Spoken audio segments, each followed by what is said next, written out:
Have you ever seen photos or videos of people in Japan and wondered, how do they stay so slim? Even with all that incredible food?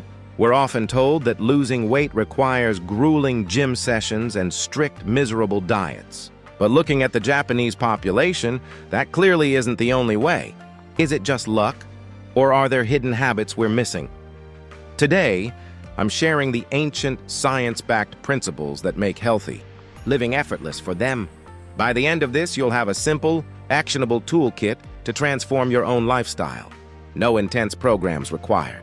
Let's solve the Japanese weight puzzle starting right now. Section 1. The Japanese weight puzzle. Why does it seem like so many people in Japan maintain a slim physique? It's a real puzzle, isn't it? When you walk through a train station in Tokyo, you see people of all ages who look fit and healthy. But here's the interesting part. They aren't all spending hours at the gym. And they aren't all avoiding indulgent foods either.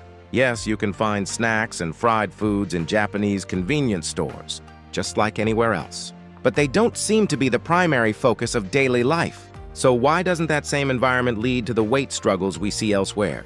Is it possible that the difference lies not in what is available, but in how people choose to interact with it? Maybe it's not about avoiding certain foods, but about having a different relationship with them. Could it be their daily habits? Or is it a mindset we've simply overlooked? It's not just genetics, that's for sure. There must be a way of living that keeps them balanced.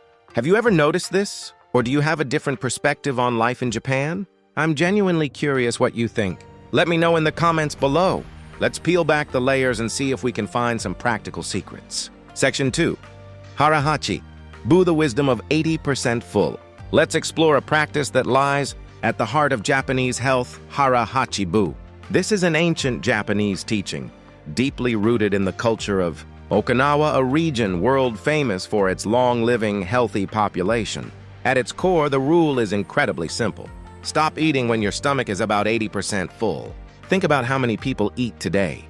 There is a common tendency to finish every last bite on the plate, or even go back for seconds until that feeling of being stuffed sets in. Society often teaches us that leaving food is wasteful, but there is a biological catch. It takes about 20 minutes for the brain to receive the signal that the stomach is satisfied. By the time that signal arrives, the body has often consumed far more than it truly needs. Hara Hachi Bu isn't about hunger or deprivation. It is about practicing mindfulness and respecting the body's natural rhythm. When one stops at 80%, the feeling is one of genuine satisfaction, not heaviness. It leaves enough energy to remain active, rather than falling into a post-meal slump. Why do you think it is so challenging to stop before feeling completely full? Is it the size of our plates? Or perhaps a habit rooted in our upbringing? Please share your thoughts in the comments. Section 3. Ichiju Sansai, the art of visual balance. Now, let's look at how Japanese meals are structured. It's called Ichiju Sansai. Literally, this means one soup and 3 sides. It's the traditional blueprint for a balanced meal. You start with a bowl of rice and a bowl of soup, accompanied by 3 small side dishes. These might include vegetables, a bit of fish or tofu, and perhaps some pickled greens. Unlike the Western style of filling one large plate with a single heavy main course, this approach relies on multiple small, distinct dishes. Why does this matter? It's a clever psychological trick. When you see several small bowls on the table, your brain perceives a feast. You get a variety of colors, textures, and flavors, which makes the meal feel much more satisfying than eating one large portion of something heavy. It's not just about the stomach, it's about satisfying your senses. You end up nourishing your body with a wider range of nutrients too. You aren't just filling up on one thing. Instead, you're creating a mosaic of health in every sitting. Could you imagine shifting your dinner style to include more small, varied portions instead of one big main dish? How do you think that might change your relationship with food? I'm curious if you've ever tried this way of serving, so please share your thoughts. Section 4. Beyond the Clean Plate Club. Let's discuss the clean plate rule. In many cultures, we are taught that finishing every bite is mandatory. We are told that leaving food is disrespectful. But this can lead to a lifelong habit of eating past the point of fullness. In Japan, the mottainai spirit is incredibly strong, and wasting food is deeply disliked. So, how do they stay slim without ignoring this respect for food? The answer lies in the portioning and the mindset before you even start. Japanese meals often consist of several smaller portions. rather than one huge fixed plate. This makes it much easier to gauge exactly what you need. Instead of piling food high and forcing yourself to finish it, the goal is to serve what you will actually consume. It's not about giving yourself permission to throw food away. It's about practicing the wisdom of just enough. When you respect the ingredients, you take care to prepare only what you need. If you find yourself struggling with the clean plate habit, try starting with smaller portions. It is the most respectful way to honor both the food and your own health. Does the Motainai spirit play a big role in your own culture? Or is it different? I'd love to hear your thoughts on how your culture handles food waste. Section 5. The vegetable-first lifestyle. Let's move on to something that's often treated as an afterthought. In many Western diets, vegetables. In Japan, vegetables aren't just a side or a boring necessity. You force yourself to eat. They are treated with the same respect and culinary care as meat or fish. You've likely heard that eating more greens is good for you, but the secret here isn't the recommendation, it's the preparation. Japanese cuisine uses techniques like light, simmering, quick pickling, or dressing with sesame and soy. These methods transform simple greens into something vibrant and delicious. By making vegetables the star of the show, they naturally fill a large part of your plate. This leaves less room for calorie-dense, heavy foods that are the main culprits behind weight gain. It's not about restricting your calories. It's about crowding out the heavy stuff with nutrient-dense, flavorful alternatives. Many Japanese people eat a high volume of vegetables daily, simply because they enjoy the variety. It doesn't feel like a health chore at all. If you struggle to eat your greens, maybe it's not that you dislike vegetables. Perhaps you just haven't found the right way to prepare them yet. Have you ever tried a vegetable dish that actually surprised you with how good it tasted?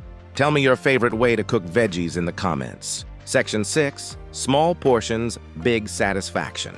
Have you ever noticed how Japanese food is often served on small plates? It's not just for aesthetics, it's a brilliant psychological tool. In many Western countries, we are used to large, single plates that are meant to be filled completely. When we use those big plates, we tend to underestimate how much we're actually eating. But in Japan, using multiple small bowls and plates changes the way your brain perceives the meal. Each small dish feels like a separate event, a complete course in itself. This makes your brain feel more satisfied, even if the total amount of food is actually smaller than a single massive serving. It's the difference between getting it over with and savoring the variety. You can try this yourself tonight. Instead of one big dinner plate, try serving your meal in a few smaller bowls. It forces you to slow down. You naturally become more aware of every bite, and you give yourself a chance to pause between dishes. It's about creating a sense of abundance without the physical burden of overeating. Do you think you could change your own kitchen habits to use smaller dishes? Or does a large plate feel more comfortable to you? I'm curious if this simple swap would work in your home, so please share your thoughts. Section 7. Walking as a lifestyle, not a workout. Let's talk about movement. In many parts of the world, we have created a culture where we drive everywhere and then feel guilty about it. So we pay for a gym membership to make up for the lack of movement. But in Japan, the approach is entirely different. Walking isn't viewed as a workout or a chore. You have to squeeze into your busy schedule. It is simply how people get around. This habit starts remarkably early. If you visit a Japanese neighborhood, you will see 7-year-olds walking to school entirely on their own, navigating streets and crosswalks with confidence. From a very young age, movement is not something you do. It is just how you live. By the time someone is an adult, walking to the train station, climbing stairs, and navigating the city are second nature. They have naturally hit thousands of steps without ever stepping foot in a gym. It's consistent, low impact, and sustainable. It's not about burning off a bad meal with intense cardio. It's about maintaining a steady flow of energy by integrating walking into your commute or daily errands. You're working with your body's natural rhythm. How does your daily routine look? Did you walk to school as a child, or was being driven the norm? I would love to hear how your own upbringing shaped your movement habits. Section 8. The social expectation of health. Finally, let's talk about the invisible influence social expectation. In many places, convenience often leads to inactivity. But in Japan, the social structure makes staying active the path of least resistance. It's not necessarily that people are more disciplined than anyone else, it's that the environment nudges them toward healthier choices. When your entire peer group walks to the station, takes the stairs and values fresh, seasonal ingredients. It's not a challenge to stay fit, it's just the social norm. There is a quiet, collective understanding that health is something maintained through small, daily decisions rather than grand gestures. It's about being part of a rhythm, where taking care of yourself is expected, not exceptional. If you think about the choices you make every day, how much of that is driven by your own goals, and how much is influenced by the people and environment around you? Perhaps the secret to the Japanese approach isn't just personal willpower, but the ability to design an environment that supports the life you want to lead. I'd love to hear your thoughts. Do you feel your environment supports your health goals? Or do you feel like you're constantly swimming against the current? Section 9. The power of small, consistent changes. As we wrap up, it is important to remember that none of these habits, Hara Hachi Bu, Ichiju Sansai, or daily walking, are about perfection. They aren't rules that require a complete life overhaul overnight. The Japanese approach to health is actually quite gentle. It is the philosophy of Kaizen, or continuous improvement through small, consistent steps. You don't need to change everything at once. Maybe you start by using smaller plates for your dinner. Maybe you decide to take the stairs instead of the elevator tomorrow. Or perhaps you try adding just one extra vegetable dish to your meal. These seem like tiny, almost insignificant changes, but over time they build a lifestyle. Health is not a destination you reach after a brutal fitness regime. It is the rhythm you create every single day. By focusing on these small adjustments, you stop fighting against your habits and start building a better one. Which of these Japanese practices resonates with you the most? And which one could you realistically start today? There is no pressure, just the simple goal of being a little bit better than yesterday. Share your first small step in the comments below. Section 10. The beauty of imperfection. Finally, we must address the most profound aspect of the Japanese approach, Wabi-Sabi. It is the appreciation of the imperfect, the impermanent, and the incomplete. In the context of health, this means accepting that life is not linear. There will be days when you overeat, days when you skip your walk, and days when you feel entirely off balance. That is perfectly okay. The goal is not to be a perfect machine. It is to be a human who is kind to themselves. If you have a bad day, you don't throw away the whole week. You simply return to your rhythm the next morning. You don't need a strict diet or a punishing workout schedule to be healthy. You just need to return time and again to the habits that make you feel like your best self. This journey is yours, and it is meant to be enjoyed. So, take a breath, start small, and be patient with your own progress. Thank you for walking through these ideas with me. If you found value in these Japanese perspectives, please like, subscribe, and share this video with someone who might appreciate a more mindful approach to life. I look forward to hearing your stories in the comments.